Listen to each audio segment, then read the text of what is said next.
بسم الله الرحمن الرحيم وسليمان عبد الدكسية أو استوديوغا ورسل ماجسين إذن كسو قدبينيا فرين نغسو قادي قدي دا ساري ee danaysa danaha dhaqan iyo siyaasadeed ee beelweynta reer Faarax Nuur fariinta na soo gaadhayna sidan bay u qorayd waxa dhammaan dadka ku abtirsada reer Faarax Nuur oo ka soo jeeda beesha reer Nuur ee Gadabursi la ogeysiinaya inay si hagrasho la'aan uga soo qayb galaan shirweyne beeshu qabanayso bisha Oktoobar 3keeda laguna qabanayo magaalada Qalooc qoraalka waxa ku saxiixnaa laba guddi oo ishoos imanaysa guddida hore oo ah guddida qabanqaabada waxa kamid ahaa injineer Maxamed Cali Riiraash gudoomiye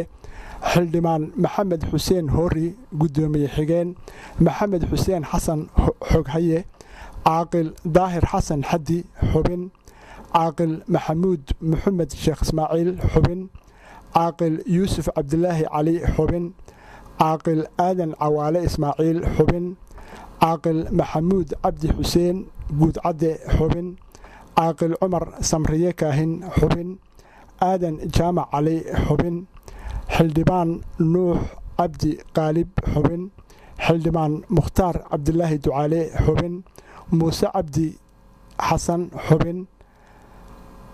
بروفيسور عبد الرحمن جامع ورفاء حبن عبد حسين كاهية حبن وجددي قبن قابضة waxa kaloo ku qoraa guddida la taliyaasha guddida qabanqaabada waxana kamid ahaa general Maxamed Nuux Faahiye aan ku celiyo halka general Maxamed Nuur Faahiye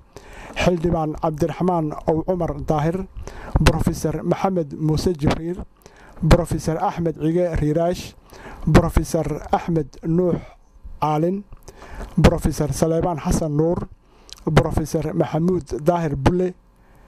دكتور محمد داود قودن دكتور محمد أحمد محمد نور جيري فارح سعيد عبد الوهاب عقي أحمد رشيد علي كاهية أحمد عبد الله فضل ظاهر موسى وابري أنيقو سليمان عبد الدكسية وحن hambalyo u gudbinaya labada guddi ee qabanqaabada shirka ku jirta isla markaana waxa farxad ii ah inaan aniguna fariin qaaliya u diro beelweynta reer Faarax Nuur meel wal oo ay joogaanba aniga oo adeegsanaya codkii macaana ereyadii fiicnaa ee inanteena Waahiba Nuur fariinteena waa tan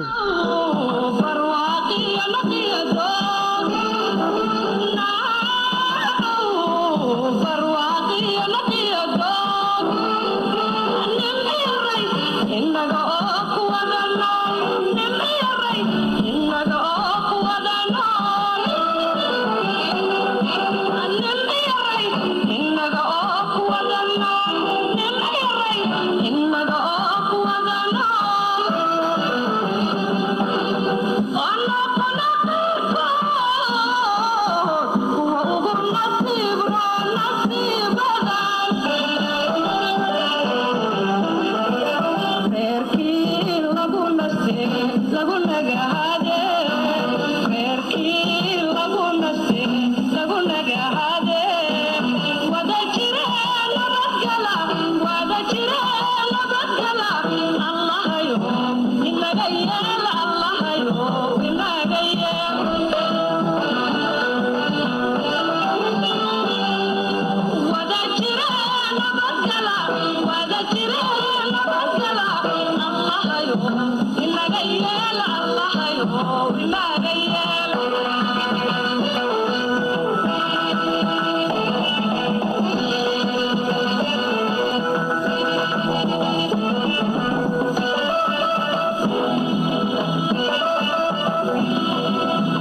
Allah